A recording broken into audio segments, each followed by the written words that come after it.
હું જેનું નામ લેવા જઈ રહ્યો છું જે નારી શક્તિનું રૂપ કહી શકાય. આજે હું એક વાત કહી એ વ્યક્તિની ખરેખર આ બેન બધાને ખબર જ છે હું કોની વાત કરું છું.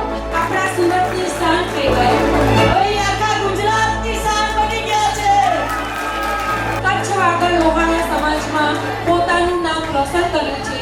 સુરતની રાણી લક્ષ્મીબાઈ બેન શ્રી રશ્મિબેન રશ્મિબેન આપણા સુરતની શાન થઈ ગઈ. રશ્મિબેન સુરતની શાન છે. આટલી આ સન્માનને ખૂબ ખૂબ વધાવે. રશ્મિબેન આપણા સુરતની શાન થઈ ગઈ. જેમણે આખા ગુજરાતમાં કચ્છ વાગડ લોહાણા સમાજમાં પોતાનું નામ રોશન કર્યું છે.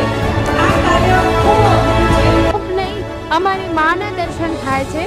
કોઈ એટીટ્યુડ નહીં, કોઈ દગો નહીં અને સીધું સાદું અને સરળ વ્યક્તિત્વ, એકદમ નિર્દોષ, નિખાલસ અને લાગણીસભર પરંતુ કમજોર ને એના જે વિચારની જન્મભૂમિ સુરત અને આપણે છ જગ્યાએ કાર્યક્રમ કર્યા અને આ છઠ્ઠી જગ્યાએ અને સુરતમાં જ આપણે આ પરિવાર સેતુના કાર્યક્રમને વિરામ આપ્યો છે.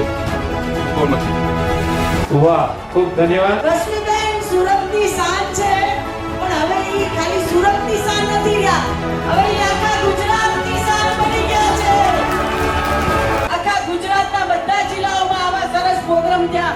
આપણો સમાજ આ બધો પ્રોગ્રામ જોશે, શીખશે અને પાછા બધાને સમૂહમાં રહેવાની પણ ઈચ્છા થશે. આપણા આવા જ પ્રમુખ હોવા જોઈએ. રશ્મિબેન તું આગે बढ़ो. બહેનો સર્વે આવેલ મહેમાનોને મારા જય જલારામ. શ્રી અખિલ ગુજરાત કચ્છ વાગડ લોહાણા